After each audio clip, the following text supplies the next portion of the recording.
with the cicada, with the heat. Two of them run down into the garden, trying to locate the insect. "This will shut him up," one says, stamping his shiny new school shoes on the plants and shrubs. The other one is on all fours, pawing through the grass. "Back to line," I call. "Come on." "Back to the lion," shouts a child. I want to smile at the words, to laugh at the echo chamber, but Grayson has kicked me again, and the two puppies are back underfoot, while 3 more kids have joined the hunt for cicadas. I want the door to open. I want to be inside. Click!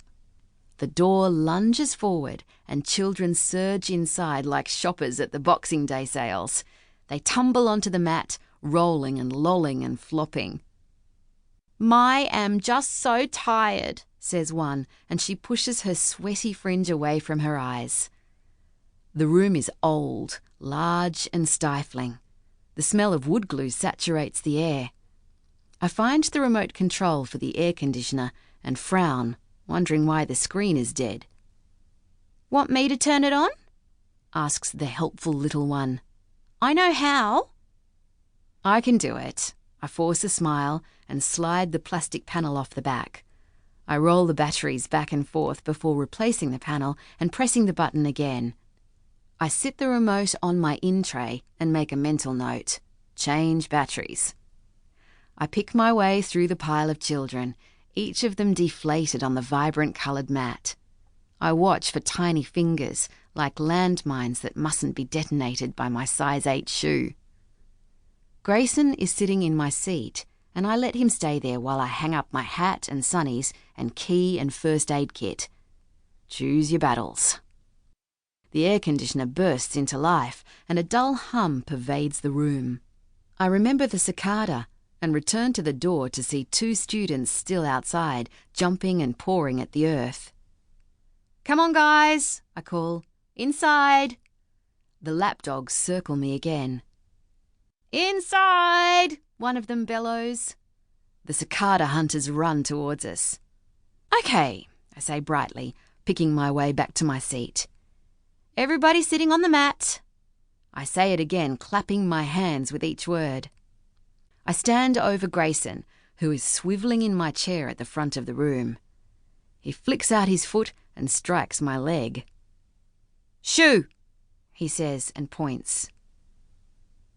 Yes, I agree, but it is forced.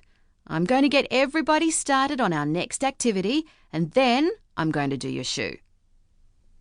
I tap the back of the chair. "Quick sticks now, Grayson, sitting on the mat." He swivels, positioning the chair close to the shelves where scrapbooks and iPads are neatly stacked. He spins, knocking things to the floor before launching himself like a rock star into a mosh pit. One girl cops a kick to the head. There's a moment of hesitation before she decides to cut loose with a hearty and indignant cry. Grayson commando crawls through the crowd to the edge of the mat. "Come here." I offer my hand into the writhing mass and extract the crying girl from the heap. I take her to my desk and offer her the tissue box. She takes one and scrunches it up. Her nose is streaming, and she drags the balled-up tissue over the snot and then touches the tissue to her eyes. Before I can say conjunctivitis, she's done it again. I pluck several tissues from the box and glance at the door, hoping no one is watching. I wipe her eyes carefully and hold the tissue while she blows into it.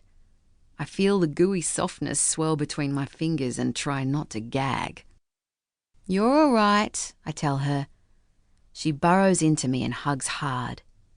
I feel her neediness, family trauma, foster care. She's smiling up at me with tired eyes and tear-stained cheeks. A thought comes. I don't have what you need. I bin the tissues and grab a sticky note. I scrawl, head kick, Martika, 2:14 p.m, and peel it off the pad. I stick it to my in-tray beside the remote. I'll have to fill in a form after school. I take a breath and notice the feeling, the scratchy, anxious gnawing that has become the signature of my working days. I think for a moment about abandoning the lesson and calling for free play.